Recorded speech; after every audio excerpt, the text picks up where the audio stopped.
Hey everybody, I'm Ryan-Ashely, and today we're going to make a Bridgerton-inspired pearl necklace.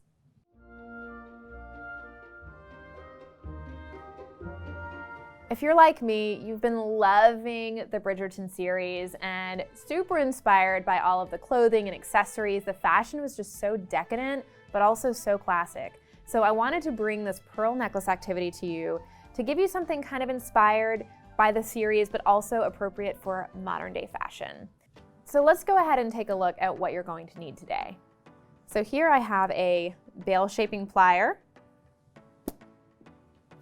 bent chain nose plier, have a round nose plier, crimping plier,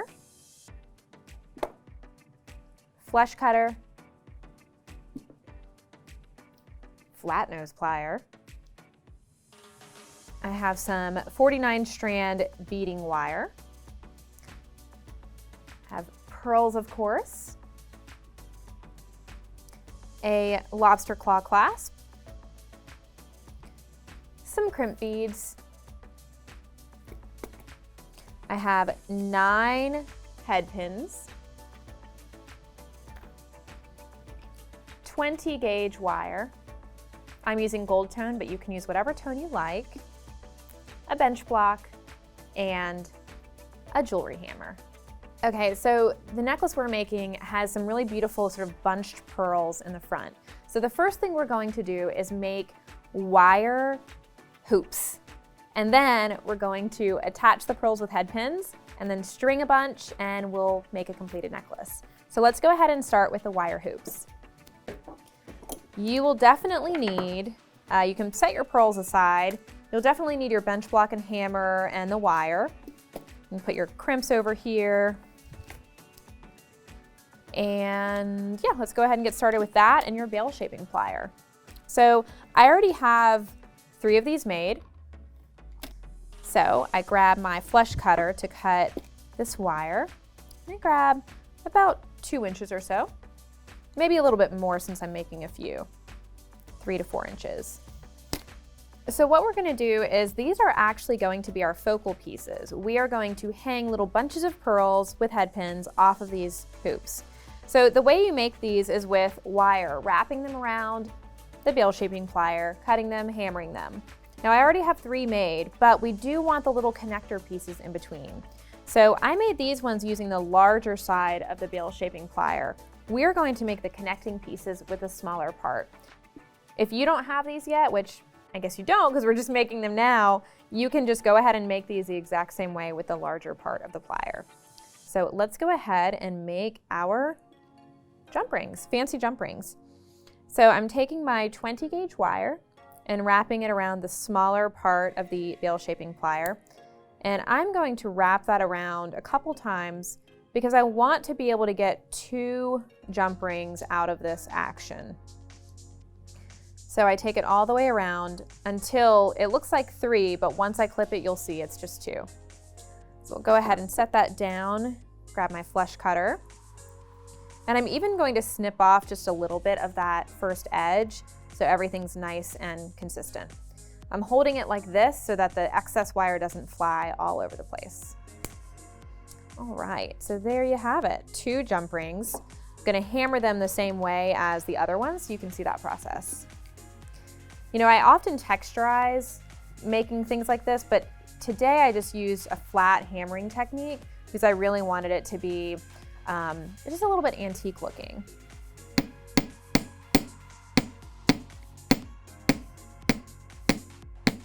Okay. Sometimes I notice that the little end is a bit thinner. It's kind of hard to get to that spot. So I'll just kind of give it a little extra attention. There we go. Now I'll do the other one.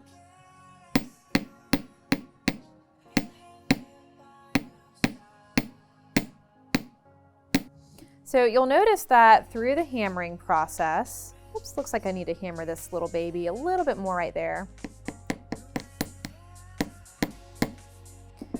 We got a little bit of a couple sharp edges, and we want these to be flush. We want them to fit together just like these, You know how they look almost soldered? So we're going to just snip that just a little bit to make sure both parts of the jump ring are just totally flush, flat. Do the same thing here. We got a little bit of a point. Okay, and now we'll use our flat nose plier, and I'm also grabbing my bent chain nose. This could be another flat nose plier. You don't really need it to be a different kind of plier, because I want to just use these to kind of wiggle back and forth to bring both sides to the center.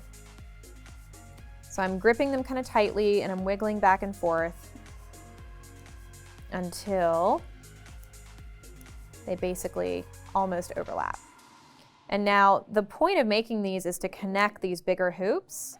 So I'm actually going to, now that it's all in the right spot, just open it up a tiny bit, put 2 of these big hoops on, and close it back up. Once I close it, I'm going to grab my other open hoop that I just made, and I'm going to do the same thing, kind of wiggle it into shape so I can make sure it closes all the way.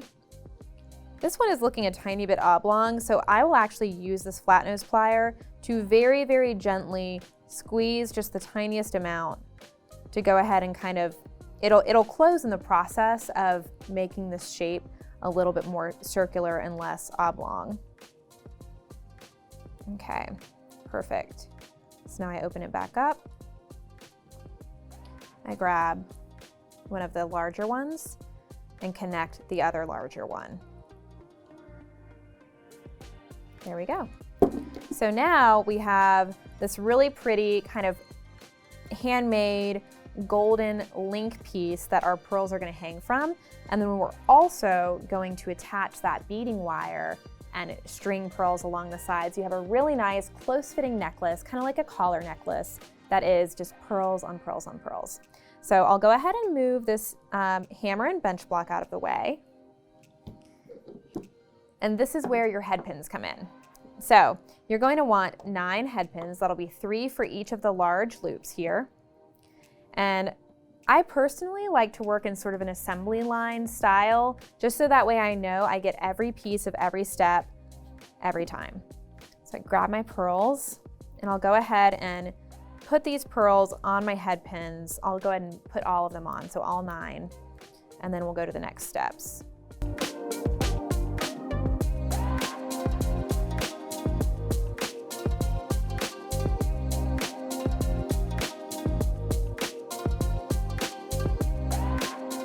Snip this end and add one more. Okay, let's see if we have the right number. 1, 2, 3, 4, 5, 6, 7, 8. One more. Okay, so now we have all 9 head pins and there's a pearl on each of them. And so now we are going to add a little loop to each of these and cut them each and add them to the larger rings here. So I'm going to grab my round nose plier, and right near the edge I'm going to grip the head pin.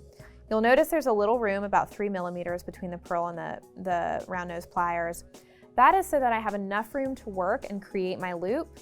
I'm going to do a wrapped loop here without marring the pearl. We don't want to scratch up the pearl. So I bend this down, and so now you're looking at almost a 90-degree angle. And then I bend it back around and around until you get this sort of look where it's a 90-degree angle and you have that really nice loop.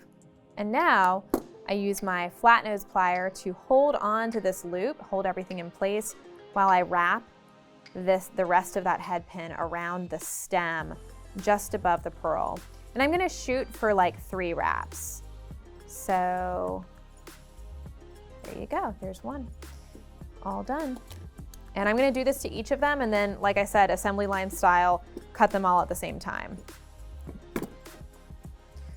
So 3 to 4 inches away from the pearl, bend it, scoot it up the round nose plier a bit, bend it back around. Give yourself some room so you can do that full bend. Grip it with your flat nose pliers and do 3 wraps. The first wrap kind of looks like you're doing half a wrap, but to the viewer, to the naked eye, it looks like you wrapped that wire 3 times. So I'm not really doing a full 3 times around. Okay, and so I'll keep doing this until all 9 are done, and then we'll snip all of the excess. Okay, so now that I've created all of these little wrapped pearly head pins, I'm gonna go ahead and snip all the little stems. So I come to the back side, and you see how the flesh cutter is kind of facing that. I'm just doing a little snip, putting my finger against this so the wire doesn't fly off. By the way, I've been making jewelry for like at least 20 years, and I have never in my life had an issue with just snipping wire. The reason I'm harping on holding the wire as you snip it is because for the first time ever, a little piece of wire a couple weeks ago shot up and hit me right in the face. And so I just want all of you out there to have a very safe, happy, wire flying free jewelry making experience. And once I get through snipping all of these, we'll go ahead and add them to the loops.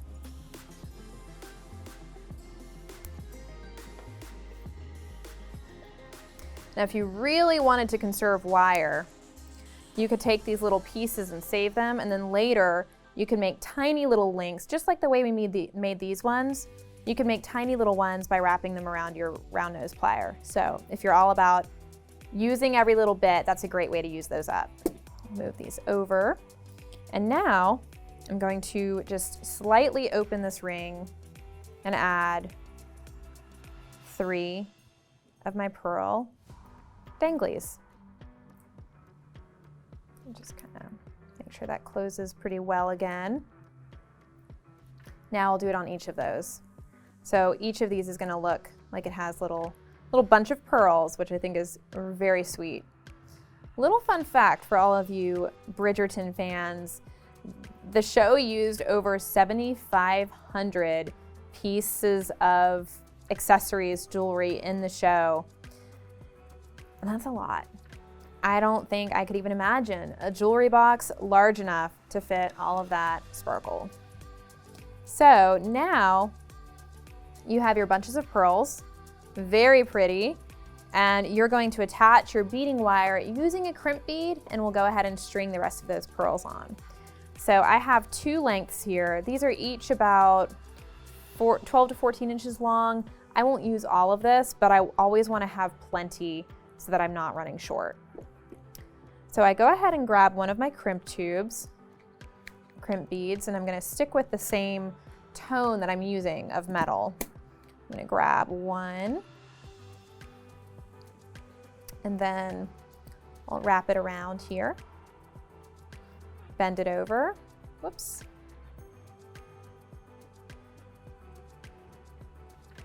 So I kind of pinch it and bend it, and then I push this down over both of the pieces of wire. So now you're looking at this little loop, right? It almost looks like a ribbon. And I'm going to actually use my flat nose plier to grip this part, so that way when I use my crimp plier, I have good leverage and I have everything in place.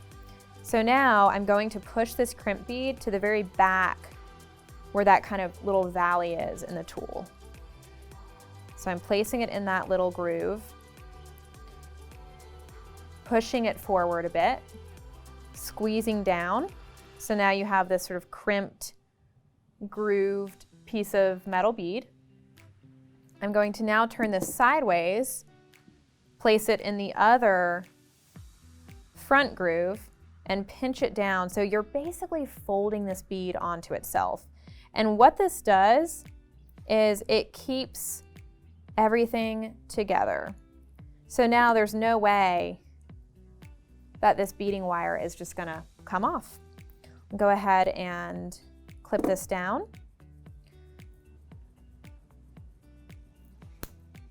And I'm gonna I'll go ahead and do the other side too, so you can see that one more time, just right in a row, and then we'll be able to string all the pearls. So I take my beading wire, got my crimp tube, crimp bead, and I am pushing it through the hoop, bending it over, pushing the crimp bead down over the little folded over part. Okay, I'm going to grip it with my flat nose plier. I'm right-handed and I really only need this for stability, so I'm going to grip it with my left hand. And then I'm going to use my right hand to place the bead in the groove, push it forward, squeeze, and now I can let go and turn it on its side and fold it the rest of the way down. Okay, then I clip that excess. Perfect. So I'm going to hold this up and see where I need it to be. So it looks like I need to do a little bit more than half. We'll measure it again before we put the clasp on, but that's a pretty good spot to remember. And if you wanted to, you could even mark it with like a permanent marker so you know exactly where to go to. And now I'm just going to string up my pearls. You put it right on the string that way, the beading wire. Now, some folks would want to add little spacer beads in between or tie knots in between each pearl. You could use silk cord instead of this beading wire in order to create that knotted look. I personally do it all different kinds of ways. For this particular necklace though, I really wanted the look of it being like one seamless, continuous strand of pearls. So I didn't want any space between the beads. And you'll just string like so until you have the amount you like, and then we'll go ahead and add the clasp, and then we'll do the other side. I think I have enough pearls on this side now, but I'm sitting here and thinking, I don't know where my bead stopper is. So I'm gonna use a piece of tape and just wrap it around here so I can come back to this in a moment once I've done the other side and make sure everything is the right length, and then we can work on the clasps. So now flipping it around and adding pearls to this side just like we just did.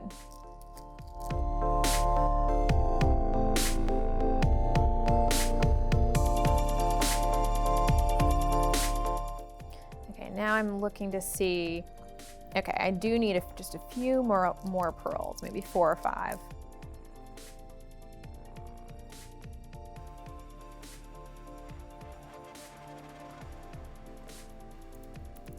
Okay, I think we've got it all. All the beads are the right length, and I'm just gonna double check to make sure it fits. And yes, it does. They meet right in the back, which means I'm gonna have the perfect, just a little extra amount of room added with the clasp at the back, so it'll be nice and comfortable. So now that I'm here, I'm gonna go ahead and add a crimp bead. And I'm gonna make sure that as I crimp this side, I don't get it right up next to the pearls. I want there to be a nice amount of play so that as you're wearing your necklace, it has nice movement, it has nice flexibility, and the pearls aren't kind of rubbing against each other. So I'm going to push that through. So I added my crimp, I strung the string through the clasp, and then I put it right back through the crimp, and I'm pulling it taut. Now I have a little bit of room there. If I crimp it just like this, it's still gonna be really tight against the pearls though. So let me hold this in place with my hand, grip my crimp tube, crimp bead with the crimp plier, push it up a little bit, squeeze down. Now that is the right shape. And then squeeze it one more time sideways in the second groove to make it fold over. There we go. And now I can clip it. So you see how your pearls have just a little bit of play there, which is nice. It looks like I need to clip this just a little bit shorter. Okay, perfect. So now it's time to do the other side. But I don't have a loop for the other side, so what am I gonna do? I am going to make another one of those. And I'm gonna use one of my leftover little wire pieces here to make my little jump ring for the very back of my necklace. So I'm going to use my round nose plier, and I'm gonna put it about halfway halfway up, maybe a little bit further. Bend it around. And I'm actually going to use this to kind of, oh, there we go. There we go. It needed to kind of go over a little bit further. And then I use my flush cutter to cut so that they meet right in the middle, flush. And I don't really need to hammer this, but I want it to match the look. So I'm just gonna give it a slight little bang, and then use my bent chain nose plier to kind of bend that part back in. And I want this to actually be a tiny bit oblong, because when you have a jump ring at the back of a necklace, if it's perfectly round, but it's not soldered, it has a tendency of ending up in just the spot you don't want it to, and your leading wire can come out of it. So I want to make this a little bit oblong to encourage everything to stay exactly where it's supposed to. So I'm continuing to just shape it a little bit, just little adjustments. Okay, there we go. Now I'm going to add a crimp bead to my beading wire, or stringing wire. People call it different things. The difference is this is specifically for stringing beads, unlike the craft wire we use to like make ear wires or the hoops, for example. So I will pull that down, add my little jump ring. And just like the other side, I want to make sure to leave a little bit of play between the pearls and the crimp beads. So I'm going to pull it taut.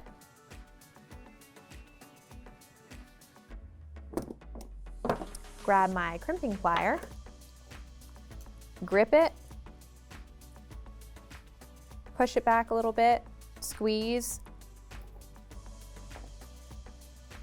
and then squeeze again.